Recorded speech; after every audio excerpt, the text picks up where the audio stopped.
Baby ডেলিভারির পর চুলের আমার ভয়ঙ্কর অবস্থা। না, প্রথম ৩ মাস আমার সেরকমভাবে হেয়ার ফল হয়নি, কিন্তু এখন এত চুল উঠছে যে পুরো সামনেটা ফাঁকা হয়ে গিয়েছে। তো তাই আজ ভেবেছি বাড়িতেই ঘরোয়াভাবে একটি তেল বানিয়ে নেব।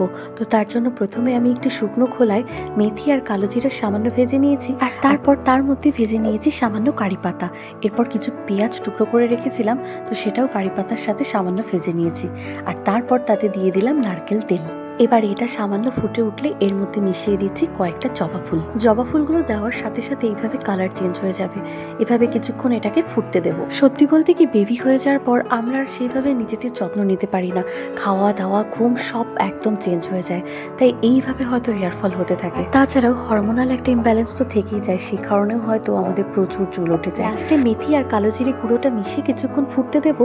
তারপর এইভাবে নামিয়ে ঠান্ডা হতে দেবো, আর তারপর সেটাকে ছেঁকে একটা কন্টেনারে ভরে নিয়ে এইভাবে ইউজ করতে পারো।